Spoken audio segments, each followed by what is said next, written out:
So good to be back with you once again on the India development debate right here on ET Now. Now call it the Swan song from Arvind Subramanian, the outgoing chief economic advisor and eminent economist in his own right, says that the government may have missed an opportunity to use the oil windfall to pump prime the economy thanks to some fiscal hawks. He once again raised the red flag on the NPA mess, cautioning that he's not sure if banks will be able to clean up their books in the next couple of years.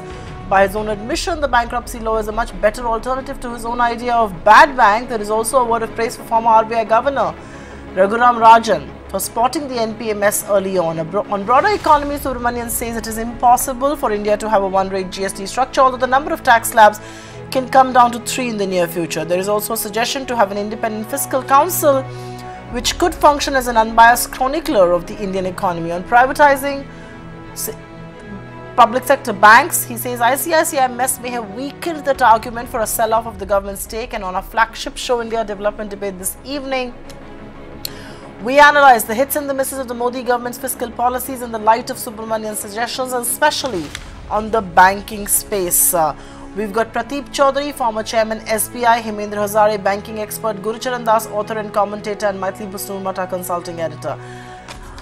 This is an interesting few things that Dr. Subramanian has said. And let's actually begin with the first one, and that continues to dominate headlines, that continues to be a point of discussion, which is the NPA crackdown. Maithili, let me begin with you. And I think I'm going to begin with the whole NPA woes are unlikely to go away in the next 1 to 2 years. Is Dr. Subramanian here stating that the silver bullets are not working? And has he expressed skepticism over the manner in which NPA crisis is being dealt with? How are you going to read that statement? He says there is going to be no solution on the table at least for the next 1 to 2 years.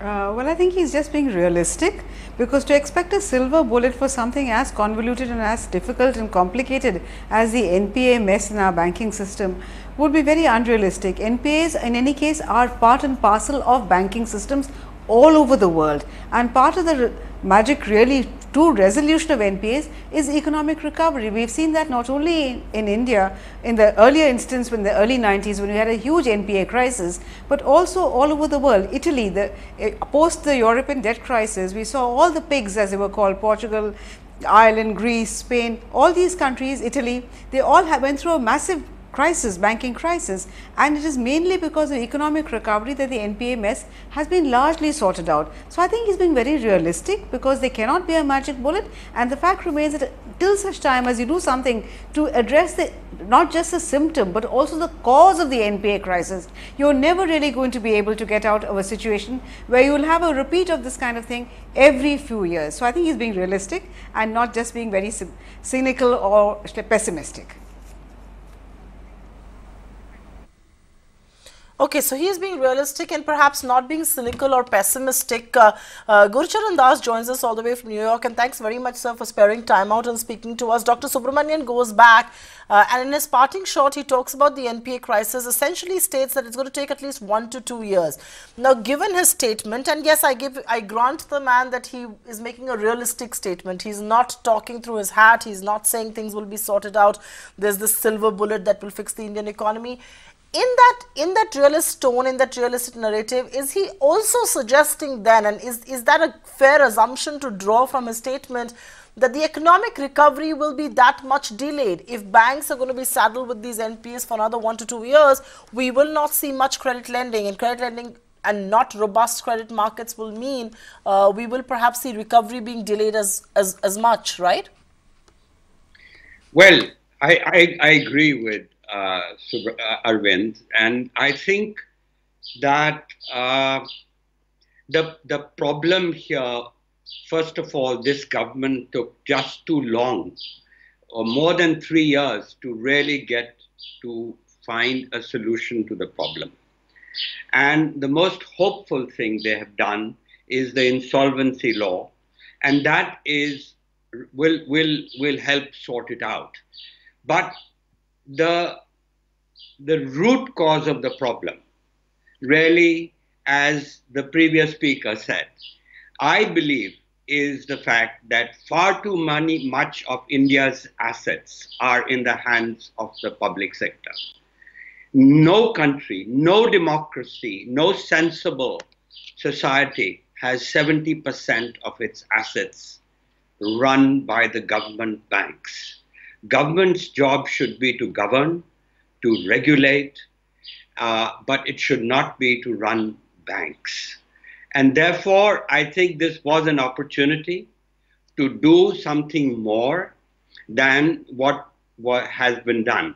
At least they could have accepted and implemented PJ Naik committee recommendations, which would have created a greater distance between the government and the individuals. And so I think the route, at least one or two public sector banks, the worst ones, government should have dropped its shareholding below 50% and given us an indication that that they were really meant for reform. You know, I'll tell you one other mistake. Raghuram Rajan. Mr. Gurucharan Das, just give me a minute. Mr. Gurucharan Das. Mr. Gurucharan Das, just give me a minute, because Arvind Subramanian has spoken about both those issues. He's spoken about Raghuram Rajan detecting that early on, and he's spoken about privatization. I'm going to deal with that in a separate question. Those are two important points that you've raised, and I think he's spoken on both of those. I'll come back to you in just a minute. I think Pradeep Chaudhary is now ready, and I want to go across to him. And Mr. Chaudhary, you know, one of the things that we were discussing right now is that Arvind Subramanian in his parting shot says that NPA mess cannot be resolved in the next 1 to 2 years. It's going to take another 2 years for us to resolve the NPA mess, and so he's essentially saying that, you know, economic activity in that sense is going to be further delayed. But what he also goes off to say is that there is an environment of fear amongst bankers, and they are reluctant to lend money now. In some sense, he's highlighted what we've discussed on this show previously, that even if the NPA mess gets cleared, there is collateral damage on account of this crackdown. Are you going to agree with him? And this collateral damage will mean very less, very scant lending.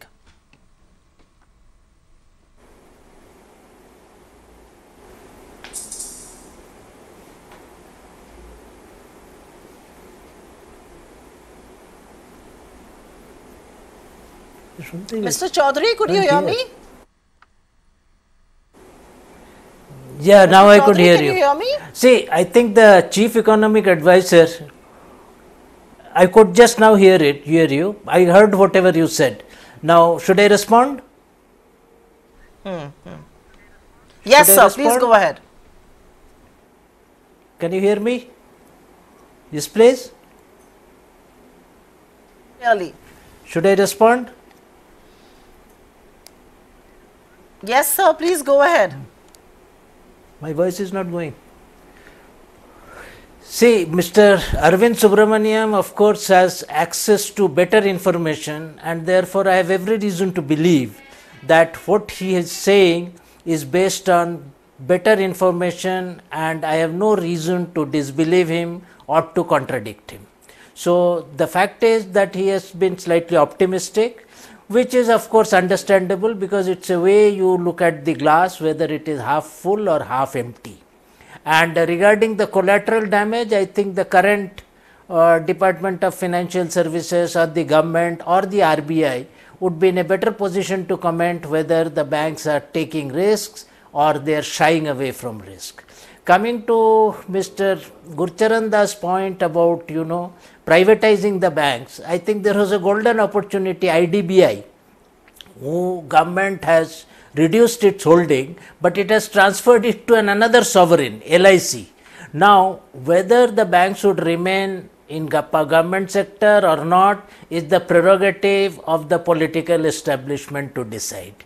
And if you go by RBI steps in the last 40 years, the only step they have taken whenever a bank has come into difficulty, be it public sector, be it private sector, they have merged it with a public sector bank. So, I do not know how RBI would make a departure. If it makes a departure, it remains to be seen. That this time on it would be different, that it would be handed over to a private sector. But at this point that does not look likely, and so I think it would be just a wish, and it's almost like a horse that doesn't fly. Okay, you know, I'm tempted to stay on with banking and collateral damage, but because you brought up this point of privatization, and Dr. Subramanian speaks at length about this, Hemendra Hazari, I'm going to come to you on this. He says political will on privatization gets complicated when an incident like ICICI Bank takes place. Does this make the whole argument for privatization sound absolutely futile?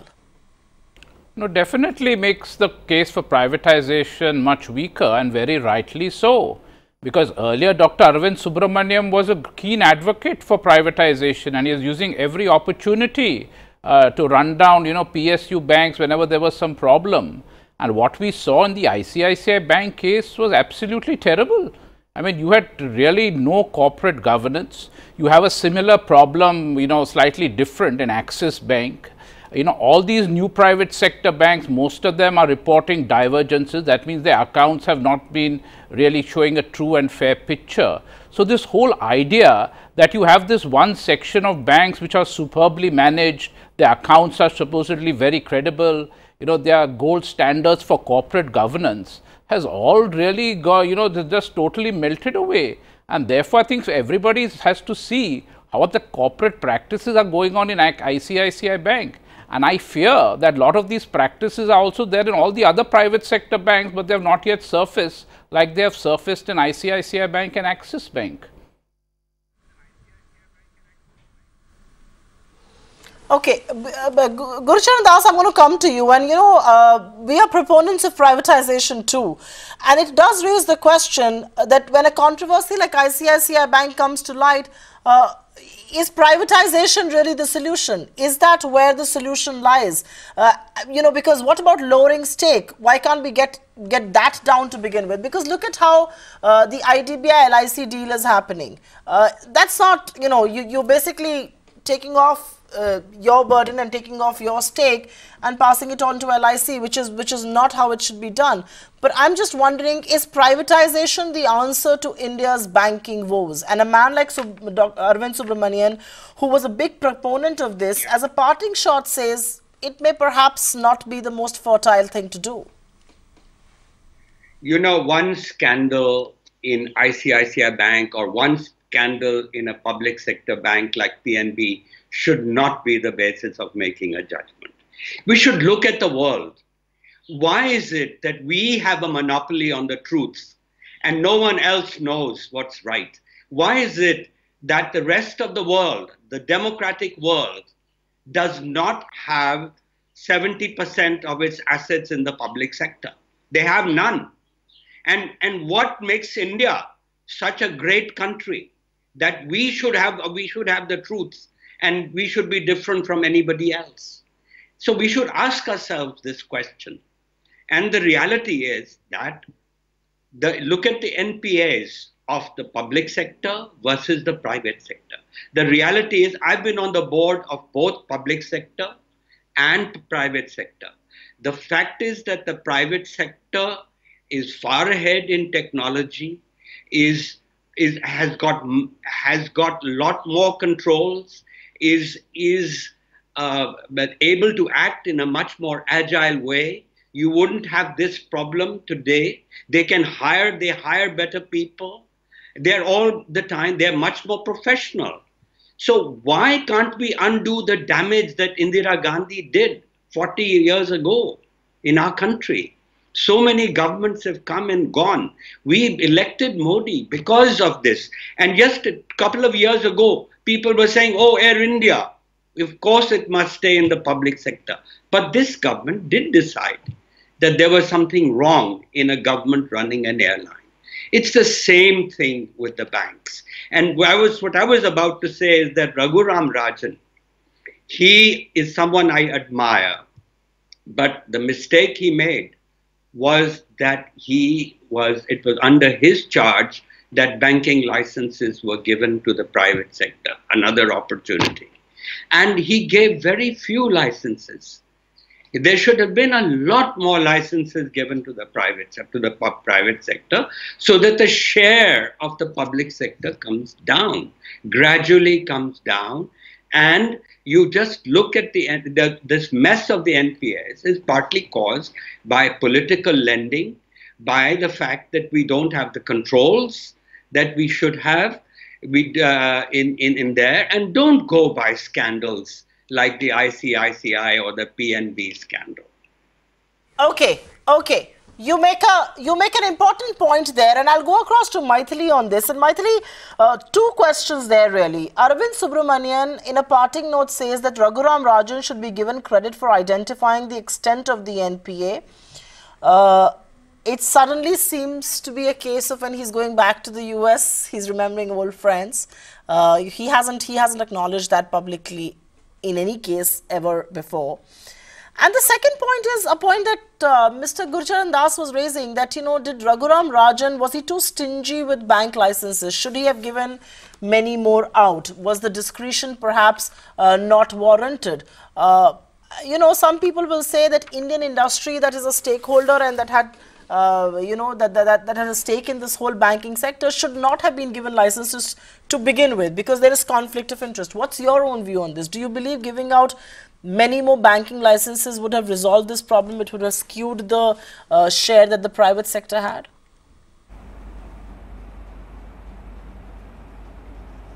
Supriya, before I answer your questions, just let me correct a point that Gurcharan Das made. He said that India doesn't have a monopoly of truth and no other country has such a predominance of public sector banks. True. But what he also has not mentioned, and perhaps is not aware, is that the IMF, which has done extensive research on banking crises all over the world, has concluded that in most of these countries, in fact, wherever we have had banking crises, their banks are predominantly privately owned. And frankly, the cost that we have paid to address our banking crisis is a fraction of what the Western countries have paid. Whether you look at the European countries, the Scandinavian countries, whenever they have had banking crisis, the resolution has always come with taxpayer money and at a much greater cost to the GDP, and the banks that are rescued were all private sector banks. So privatization is not an answer at all. There are many other solutions. We'll go into our discussion sometime later. As to the issue of Raghuram Rajan, and yes, Arvind is entirely right in saying that Raghu was a person who brought this kind of focus on NPAs. But where he really erred was in setting very ambitious and unrealistic timelines to resolve the issues, and in the process maybe he did much more damage. Because if I can just quote from a speech that he gave in February 2016, when he was asked which is more important, cleaning up the balance sheets or credit growth, he said undoubtedly cleaning up the balance sheet. What he did not realize is that when you try to clean up the balance sheets, you could cause irreversible damage to credit growth and to economic growth itself. And that, I think, is what is happening. So he was very right and very good in bringing attention to NPAs, but by following a very textbook approach and not being pragmatic enough in how we address these NPAs, I think that is where he erred. If you look at the European Union, Italian banks were given as much as 7 years to make adequate provision, and today Italian banks are much better, and this is true not only of Italian banks, Portuguese, Spanish banks, etc. Regarding your third question about whether the entire issue of giving more bank licenses would have resolved the issue, not necessarily, because RBI as a licensing authority has to see which applicant is fit and proper, and that is very important because banks are dealing with public money. So merely giving more licenses would not have solved the problem. Right. You need to give license to the right people. Okay. Fair point indeed. Plenty of ground being covered there, but I'll go across to Pradeep Chaudhary once again. And is Mr. Chaudhary back with us? Can I go to him? Okay, he's not back with us right now. I like the constructive disagreement on the show between Mr. Das and Maithili, but let me just go across to Hemendra Hazari. What's your own view on this, Mr. Hazari? Was Raghuram Rajan right in working on very strict timelines, or did he really err? Because truth be told, he waged this war against NPA, he left and then came in demonetization. It distracted everybody in the banking industry.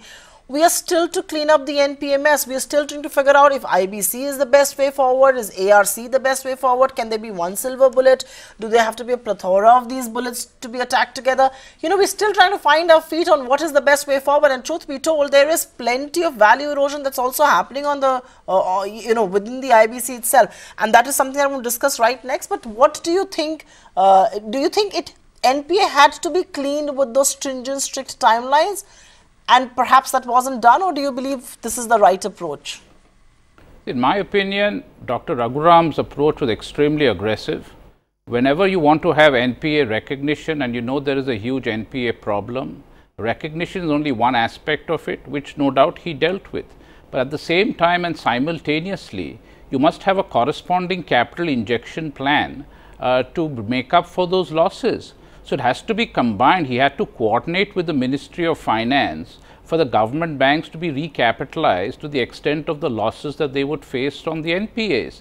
Thirdly, you have to tie up with the government's regulatory agencies to try to recover a lot of the private sector NPAs, because a lot of these private sector NPAs have come really from PPPs and infrastructure projects, where not only the economic downturn impacted their performance, but there has been massive siphoning of funds. Now, for that you require the regulatory agencies to work in coordination to get all these funds back. And I am sorry to say that even in this IBC, no one is talking about a forensic audit, because the state of the extent of siphoning by the these private sector entrepreneurs has been massive, and there absolutely I don't see any effort being made to try to recover from these measures. So he had to do a three-prong attack, and sadly he only did one prong, and for that his performance has been overhyped by the very eager business media.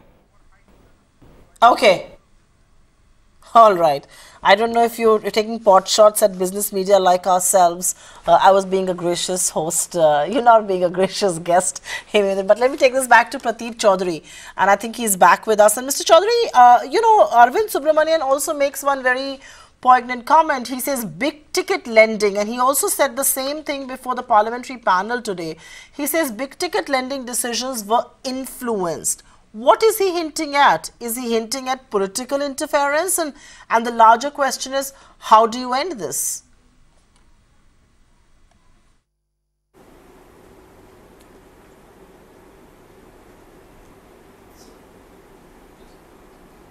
No, I think this is rather being overplayed. Now, if you look at the large scale accounts which have gone to NCLT, for example, the steel companies. Now, there are 20 banks. You mean political interference has entered 20 banks, and of them 3 are private sector banks.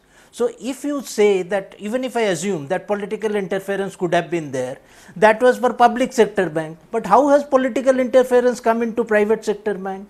I think we are judging yesterday's actions by today's situation. At that time, the banks were hungry for assets. They had a huge inflow of deposits, and therefore you can see each and every account when it was taken for syndication. In fact, the offers from banks were 3 times. If the project needed 15,000 crores, the offer was 50,000 crores. And in fact, as SBI being the lead bank in most cases, when we had to trim the other banks participation, they used to make faces, and they used to say that you are being unfair to me. So at that time there was everybody was falling head over heels to lend, and you can see the results also. These have been quite good because the interest was being booked on that. And regarding this RBI exonerating itself, you see, RBI's responsibility does not end by just saying that I have recognized and I have asked people to recognize. Even today, the accounts which have come to NCLT, why is there no uniform provisioning? Had it been any other country, in fact, Mr. Gurcharan Das was talking of international practices. In fact, we should take the international practices where feasible. Now, how is it that in these loans, somebody has provided 30%, somebody has provided 40%, somebody has provided 70%? It is RBI's sacred responsibility, which I think there has been a dereliction of duty, when RBI should come in and say, this is the minimum provisioning I require. If you do more than that, I don't care, that would be prudent provisioning. But RBI never did any of that, which is the basic function of any regulator in an advanced country. Prateek, right. Mr. Chaudhary, I will take a quick follow-up with you before I go across to closing comments from all my panelists, and I will just request each one of you to keep it a little brief there.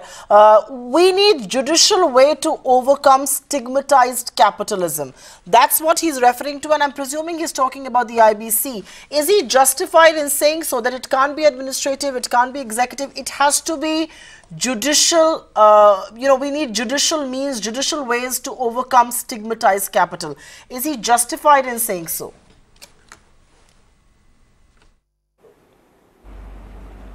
So why is he going about telling the world? He is right now sitting.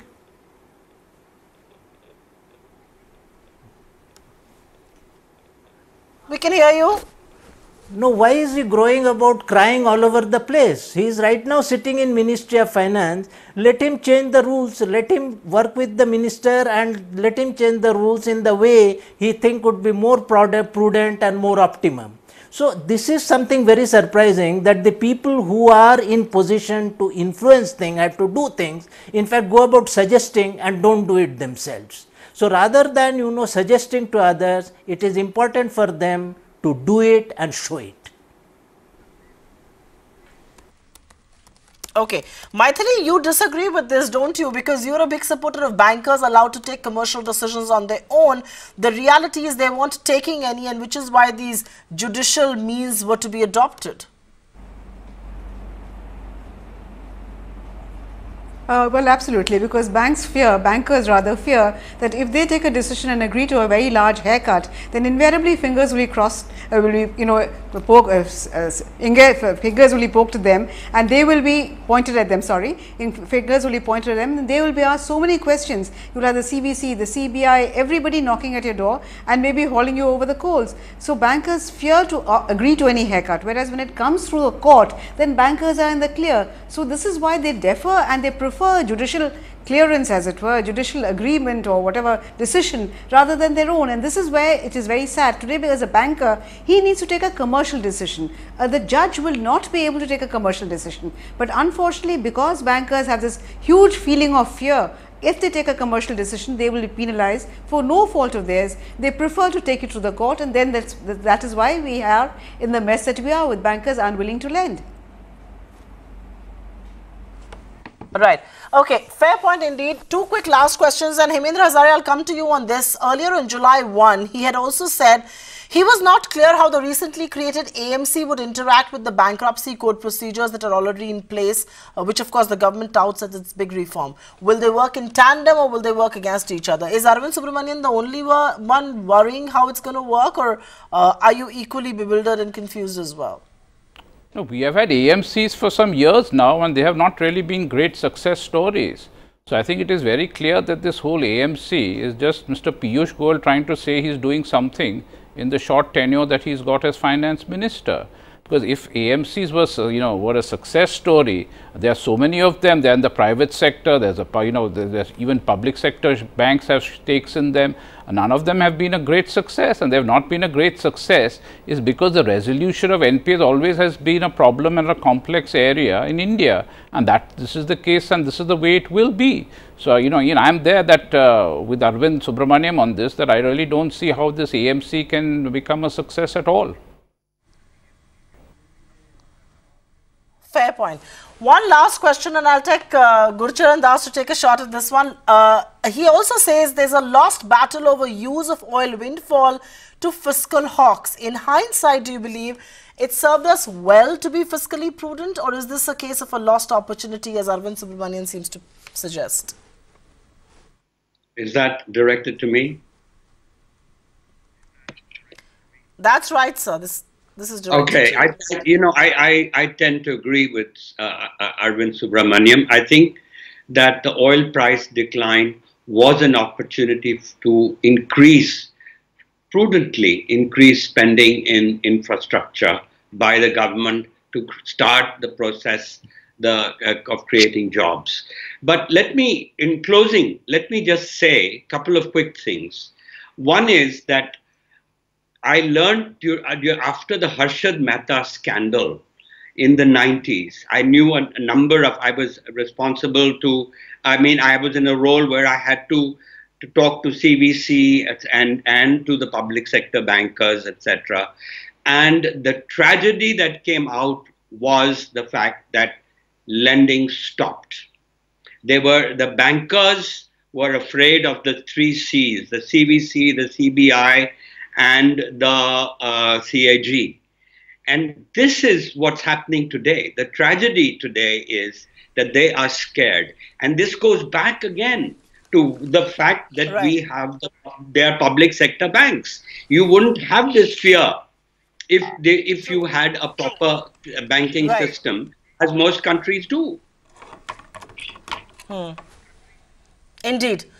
On that note, completely out of time here, thank you very much for sharing your thoughts on the parting note that Arvind Subramanian seems to be suggesting. NPA mess is going to haunt India for another 1 to 2 years, according to the outgoing chief economic advisor. There are no silver bullets, it seems, as far as resolving those NPA issues are concerned. And fiscal hawks, he believes, have made the government and the economy lose an opportunity. Many again will contest that issue because fiscally prudent is very important for an economy like ours as well. There are costs like inflation that you pay if you're not fiscally prudent. On that note, completely out of time on this edition of the India Development Debate, can't thank Mr. Gurucharan Das, Mr. Pradeep Chaudhary, Mr. Hemendra Hazare, and of course our very own Maithili Basnurmat for joining us on this edition of the show this evening.